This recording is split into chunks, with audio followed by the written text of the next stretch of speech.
खरं सांगायचं म्हणजे अनेक वर्षांपासूनची ही नाशिक पुणे रेल्वेची मागणी आहे।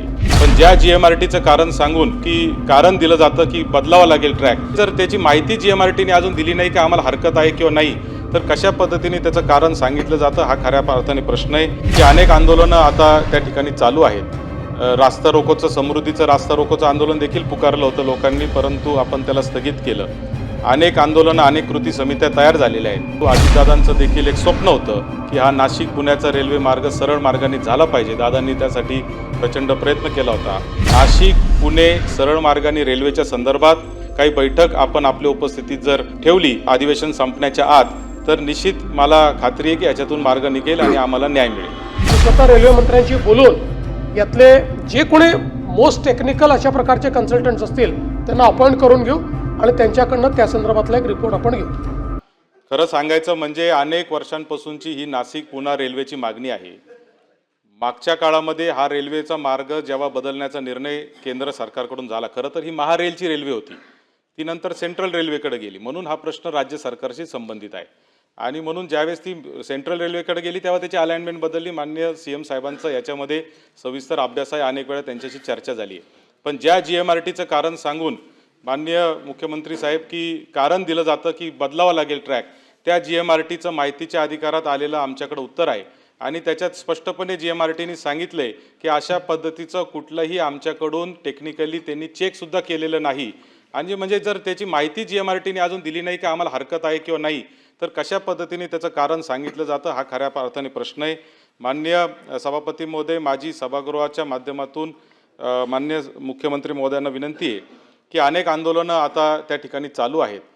रास्ता रोकोचं समृद्धीचं रास्ता रोकोचं आंदोलन देखील पुकारलं होतं लोकांनी, परंतु आपण त्याला स्थगित केलं। अनेक आंदोलनं अनेक कृती समित्या तयार झालेल्या आहेत। खरं तर आज आदरणीय स्वर्गीय अजितदादा पवार आपल्यामध्ये नाहीत, परंतु अजितदादांचं देखील एक स्वप्न होतं की हा नाशिक पुण्याचा रेल्वे मार्ग सरळ मार्गाने झाला पाहिजे। दादांनी त्यासाठी प्रचंड प्रयत्न केला होता। हा रेल्वे मार्ग सरळ मार्गाने होणं ही दादांना देखील एक प्रकारे श्रद्धांजलीच खरं तर असणार आहे। आणि म्हणून माझी सीएम साहेब आपल्याला एक विनंती आहे की विनंती वजा प्रश्न आहे की या संदर्भात जे स्थानिक लोकप्रतिनिधी आहेत त्यांच्या आणि ज्या कृती समित्या गावोगाव आता तयार झाल्या त्यांच्या काही 2-4 प्रतिनिधींच्या उपस्थितीत नाशिक पुणे सरळ मार्गाने रेल्वेच्या संदर्भात, त्याचबरोबर नाशिक पुणे औद्योगिक महामार्ग पण जो आपण एमएसआरडीसीच्या माध्यमातून प्रस्तावित केलेला आहे त्याला गती देण्याच्या दृष्टीने काही बैठक आपण आपल्या उपस्थितीत जर ठेवली, तर अधिवेशन संपण्याच्या आत, तर निश्चित मला खात्री आहे की याच्यातून मार्ग निघेल आणि आम्हाला न्याय मिळेल।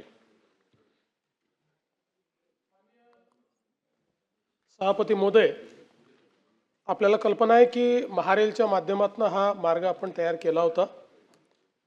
पण महारेल आपल्याला कल्पना असेल तर ती केंद्र सरकार आणि राज्य सरकारची मिळून तयार केलेली एक आपण कंपनी आहे। त्याला स्वतंत्र अधिकार नाही आहेत।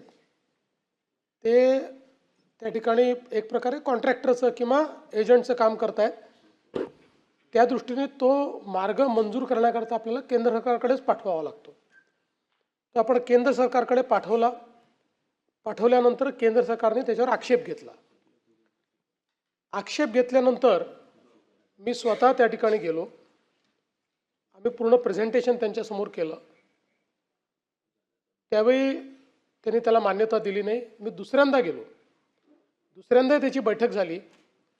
त्याही बैठकीत त्यांनी असा विषय मांडला की ही जी ऑब्झर्वेटरी आहे ही 32 देशांची ऑब्झर्वेटरी आहे आणि या ऑब्झर्वेटरीला दुसरीकडे शिफ्ट करता येत नाही।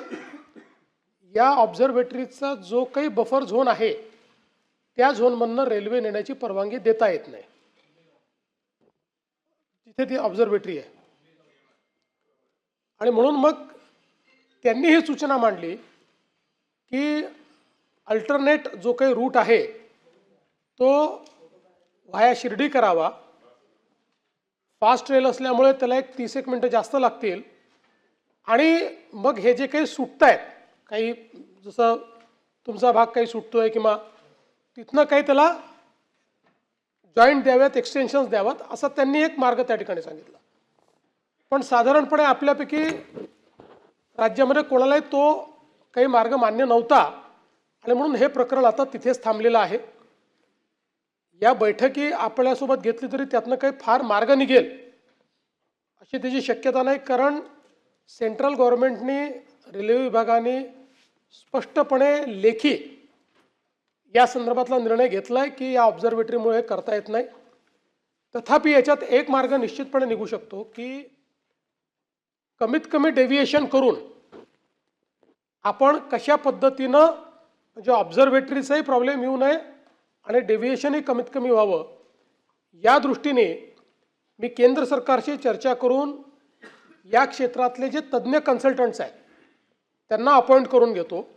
त्यांना एक 3-4 महिन्याचा वेळ देऊ आणि त्यांना सांगू की तुम्ही एकदा ऑब्झर्वेटरीचा बफर झोन, त्याचे काय प्रॉब्लेम्स आहेत, या सगळ्या गोष्टीचा विचार करून जो नियरेस्ट मार्ग आहे डेव्हिएट न करता आणि विशेषतः जी महत्त्वाची गावं आहेत ही गावं कशी कव्हर करता येतील अशा पद्धतीनं तुम्ही त्याच्या संदर्भात एक त्याची आखणी जी आहे ती आम्हाला करून द्या.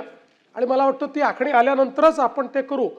एक गोष्ट आपण लक्षात घेतली पाहिजे की राज्य सरकारची भूमिका काही तुमच्या कोणापेक्षा वेगळी नाही आहे. उलट त्या भूमिकेवर मी 2 बैठका घेऊन आलो आहे. पण ज्यावेळेस ही भूमिका त्यांनी स्पष्टपणे मांडली की 32 देशाची ऑब्झर्वेटरी असल्यामुळे आम्हाला त्याचे नियम पाळावेच लागतील, तर त्याच्यावर आता उत्तर आपल्याकडे नाही आहे.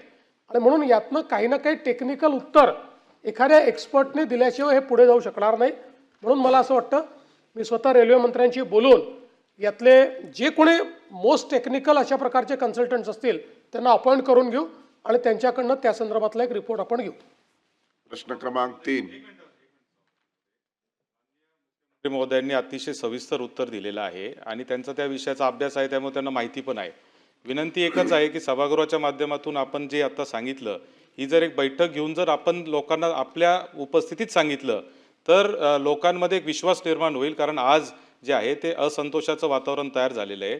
तर एक छोटीशी बैठक आपण आपल्या उपस्थितीत घ्यावी. बैठक घ्यायला मला काही हरकत नाही, घेऊया आपण ती. पण या सभागृहात सांगितलं की अख्ख्या महाराष्ट्राला समजतं, कोणाला वेगळं सांगायची गरज पडत नाही.